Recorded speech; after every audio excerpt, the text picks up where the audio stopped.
So I'll start with this. A couple of years ago, an event planner called me because I was going to do a speaking event. And she called and she said, I'm really struggling with how to write about you on the little flyer. And I thought, well, what's the struggle? And she said, well, I saw you speak, and I'm going to call you a researcher, I think, but I'm afraid if I call you a researcher, no one will come because they'll think you're boring and irrelevant. And I was like, okay. And she said, but the thing I liked about your talk is, you're a storyteller, so I think what I'll do is just call you a storyteller. And of course, the academic, insecure part of me was like, you're going to call me a what? And she said, I'm going to call you a storyteller. And I was like, oh, why not Magic Pixie? I was like, let me think about this for a second. And so I tried to call deep on my courage, and I thought, I am a storyteller. I'm a qualitative researcher. I collect stories. That's what I do. And maybe stories are just data with a soul, and maybe I'm just a storyteller. So I said, you know what? Why don't you just say I'm a researcher storyteller? And she went, there's no such thing. So I'm a researcher storyteller. And I'm going to talk to you today. We're talking about expanding perception. And so I want to talk to you and tell some stories about a piece of my research that fundamentally expanded my perception and really actually changed the way that I live and love and work and parent. And this is where my story starts. When I was a young researcher, doctoral student, my first year I had a research professor who said to us, here's the thing, if you cannot measure it, it does not exist. And I thought he was just sweet-talking me. I was like, really? And he's like, absolutely. So you have to understand that I have a bachelor's in social work, a master's in social work, and I was getting my PhD in social work. So my entire academic career was surrounded by people who kind of believed in the life's messy, love it, and I'm more the life's messy, clean it up, organize it, and put it into a bento box. And so to think that I had found my way, to found a career that takes me, really one of the big sayings in social work is lean into the discomfort of the work. And I'm like, knock discomfort upside the head and move it over and get all A's. That was my mantra. So I was very excited about this. And so I thought, you know what? This is the career for me because I am interested in some messy topics, but I want to be able to make them not messy. I want to understand them. I want to hack into these things that I know are important and lay the code out for everyone to see. So where I started was with connection, because by the time you're a social worker for 10 years, what you realize is that connection is why we're here. It's what gives purpose and meaning to our lives. This is what it's all about. It doesn't matter whether you talk to people who work in social justice and mental health and abuse and neglect. What we know is that connection, the ability to feel connected, is neurobiologically, that's how we're wired, it's why we're here. So I thought, you know what, I'm going to start with connection. Well, that situation where you get an evaluation from your boss and she tells you 37 things that you do really awesome and one thing that you can't, an opportunity for growth. And all you can think about is that opportunity for growth, right? Well, apparently this is the way my work went as well, because when you ask people about love, they tell you about heartbreak. When you ask people about belonging, they'll tell you their most excruciating experiences of being excluded. And when you ask people about connection, the stories they told me were about disconnection. So very quickly, really about 6 weeks into this research, I ran into this unnamed thing that absolutely unraveled connection in a way that I didn't understand or had never seen. And so I pulled back out of the research and thought, I need to figure out what this is. And it turned out to be shame. And shame is really easily understood as the fear of disconnection. Is there something about me that if other people know it or see it, that I won't be worthy of connection? The things I can tell you about it, it's universal. We all have it. The only people who don't experience shame have no capacity for human empathy or connection. No one wants to talk about it, and the less you talk about it, the more you have it. What underpinned this shame, this I'm not good enough, which we all know that feeling. I'm not blank enough. I'm not thin enough, rich enough, beautiful enough, smart enough, promoted enough. The thing that underpinned this was excruciating vulnerability. This idea of, in order for connection to happen, we have to allow ourselves to be seen, really seen. And you know how I feel about vulnerability. I hate vulnerability. And so I thought, this is my chance to beat it back with my measuring stick. I'm going in, I'm going to figure this stuff out, I'm going to spend a year, I'm going to totally deconstruct shame, I'm going to understand how vulnerability works, and I'm going to outsmart it. So I was ready, and I was really excited. As you know, it's not going to turn out well. You know this. So I could tell you a lot about shame, but I'd have to borrow everyone else's time. But here's what I can tell you that it boils down to. And this may be one of the most important things that I've ever learned in the decade of doing this research. My 1 year has turned into 6 years, thousands of stories, hundreds of long interviews, focus groups. At one point, people were sending me journal pages and sending me their stories, thousands of pieces of data, and 6 years. And I kind of got a handle on it. I kind of understood this is what shame is, this is how it works. I wrote a book, I published a theory, but something was not okay. And what it was is that if I roughly took the people I interviewed and divided them into people who really have a sense of worthiness, that's what this comes down to, a sense of worthiness. They have a strong sense of love and belonging. And folks who struggle for it, and folks who are always wondering if they're good enough. There was only one variable that separated the people who have a strong sense of love and belonging and the people who really struggle for it, and that was the people who have a strong sense of love and belonging believe they're worthy of love and belonging. That's it. They believe they're worthy. And to me, the hard part of the one thing that keeps us out of connection is our fear that we're not worthy of connection, was something that personally and professionally I felt like I needed to understand better. So what I did is I took all of the interviews where I saw worthiness, where I saw people living that way, and just looked at those. What do these people have in common? And I have a slight office supply addiction, but that's another talk. So I had a manila notebook, a manila folder, and I had a Sharpie, and I was like, what am I going to call this research? And the first words that came to my mind were wholehearted. These are kind of wholehearted people living from this deep sense of worthiness. So I wrote at the top of the manila folder, and I started looking at the data. In fact, I did it first in this in a 4-day, very intensive data analysis where I went back, pulled these interviews, pulled the stories, pulled the incidents. What's the theme? What's the pattern? My husband left town with the kids because I always go into this kind of Jackson Pollock crazy thing where I'm just like writing and going and kind of just in my researcher mode. And so here's what I found. What they had in common was a sense of courage. And I want to separate courage and bravery for you for a minute. Courage, the original definition of courage, when it first came into the English language, it's from the Latin word cur, meaning heart. And the original definition was to tell the story of who you are with your whole heart. And so these folks had, very simply, the courage to be imperfect. They had the compassion to be kind to themselves first and then to others, because as it turns out, we can't practice compassion with other people if we can't treat ourselves kindly. And the last was they had connection, and this was the hard part, as a result of authenticity. They were willing to let go of who they thought they should be in order to be who they were, which is, you have to absolutely do that for connection. The other thing that they had in common was this. They fully embraced vulnerability. They believed that what made them vulnerable made them beautiful.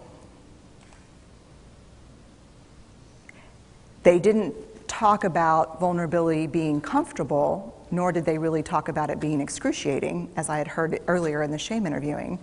They just talked about it being necessary.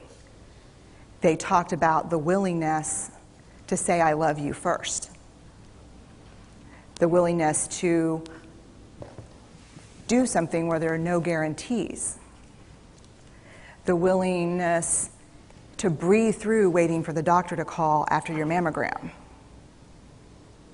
The willing to invest in a relationship that may or may not work out. They thought this was fundamental. I personally thought it was betrayal. I could not believe I had pledged allegiance to research, where our job, the definition of research is to control and predict, to study phenomenon for the explicit reason to control and predict. And now my mission to control and predict had turned up the answer that the way to live is with vulnerability and to stop controlling and predicting. This led to a little breakdown, which actually looked more like this. And it did. It led to I call it a breakdown, my therapist calls it a spiritual awakening. Spiritual awakening sounds better than breakdown, but I assure you it was a breakdown. And I had to put my data away and go find a therapist. Let me tell you something. You know who you are when you call your friends and say, I think I need to see somebody. Do you have any recommendations? Because about 5 of my friends are like, woo, I wouldn't want to be your therapist. And I was like, what does that mean? And they're like, I'm just saying, don't bring your measuring stick. It's like, okay.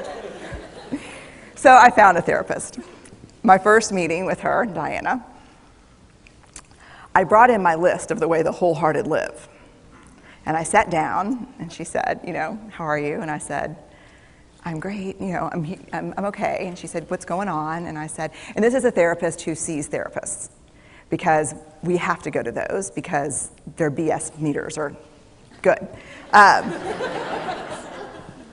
so I said, here's the thing, I'm struggling. And she said, what's the struggle? And I said, well, I have a vulnerability issue, and I know that vulnerability is kind of the core of shame and fear and our struggle for worthiness, but it appears that it's also the birthplace of joy, of creativity, of belonging, of love, and I think I have a problem, and I need some help. And I said, but here's the thing, no family stuff, no childhood shit, I just need some strategies.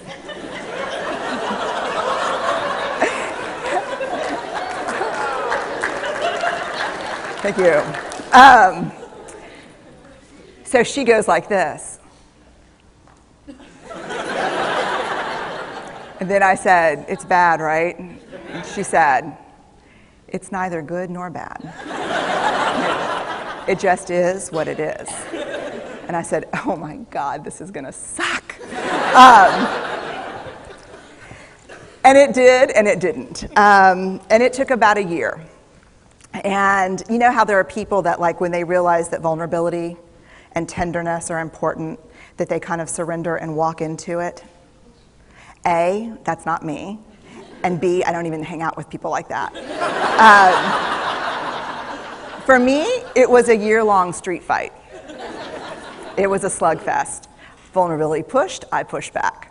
I lost the fight, but probably won my life back. And so then I went back into the research and spent the next couple of years really trying to understand what the wholehearted, what the choices they were making, and what are we doing with vulnerability? Why do we struggle with it so much? Am I alone in struggling with vulnerability? No. So this is what I learned. We numb vulnerability. When we're waiting for the call, it was funny, I sent something out on Twitter and on Facebook that says, how would you define vulnerability? What makes you feel vulnerable? And within an hour and a half, I had 150 responses. Because I wanted to know, what's out there. Having to ask my husband for help because I'm sick and we're newly married. initiating sex with my husband, initiating sex with my wife, being turned down, asking someone out, waiting for the doctor to call back, getting laid off, laying off people. This is the world we live in. We live in a vulnerable world. And one of the ways we deal with it is we numb vulnerability. And I think there's evidence, and it's not the only reason this evidence exists, but I think that it's a huge cause. We are the most in debt, obese, addicted, and medicated adult cohort in US history. The problem is, and I learned this from the research, that you cannot selectively numb emotion. You can't say, here's the bad stuff. Here's vulnerability, here's grief, here's shame, here's fear, here's disappointment. I don't want to feel these. I'm going to have a couple of beers and a banana nut muffin. I don't want to feel these. And I know that's knowing laughter. I hack into your lives for a living. I know that's, God. You can't numb those hard feelings without numbing the other affects or emotions. You cannot selectively numb. So when we numb those, we numb joy. We numb gratitude. We numb happiness. And then we are miserable and we are looking for purpose and meaning. And then we feel vulnerable. So then we have a couple of beers and a banana nut muffin. And it becomes this dangerous cycle. One of the things that I think that we need to think about is why and how we numb. And it doesn't just have to be addiction. The other thing we do is we make everything that's uncertain certain. Religion has gone from a belief in faith and mystery to certainty. I'm right, you're wrong, shut up. That's it. Just certain. The more afraid we are, the more vulnerable we are, the more afraid we are. This is what politics looks like today. There's no discourse anymore. There's no conversation. There's just blame. You know how blame is described in the research? A way to discharge pain and discomfort. We perfect. If there's anyone who wants their life to look like this, it would be me. But it doesn't work, because what we do is we take fat from our butts and put it in our cheeks. Which just, I hope in 100 years people will look back and go, wow. You know? And we perfect, most dangerously, our children. Let me tell you what we think about children. They're hardwired for struggle when they get here. When you hold those perfect little babies in your hand, our job is not to say, look at her, she's perfect. My job is just to keep her perfect, make sure she makes the tennis team by 5th grade and Yale by 7th grade. That's not our job. Our job is to look and say, you know what? You're imperfect and you're wired for struggle, but you are worthy of love and belonging. That's our job. Show me a generation of kids raised like that and we'll end the problems I think that we see today. We pretend that what we do doesn't have an effect on people. We do that in our personal lives. We do that corporate, whether it's a bailout, an oil spill, a recall. We pretend like what we're doing doesn't have a huge impact on other people. I would say to companies, this is not our first rodeo, people. We just need you to be authentic and real and say, we're sorry, we'll fix it. But there's another way, and I'll leave you with this. This is what I have found. To let ourselves be seen, deeply seen, vulnerably seen. To love with our whole hearts, even though there's no guarantee. And that's really hard, and I can tell you as a parent, that's excruciatingly difficult. To practice gratitude and joy in those moments of kind of terror when we're wondering, can I love you this much? Can I believe in this as passionately? Can I be this fierce about this? Just to be able to stop and instead of catastrophizing what might happen, to say, I'm just so grateful. Because to feel this vulnerable means I'm alive. And the last, which I think is probably the most important, is to believe that we're enough. Because when we work from a place, I believe, that says, I'm enough, then we stop screaming and start listening. we're kinder and gentler to the people around us, and we're kinder and gentler to ourselves. That's all I have.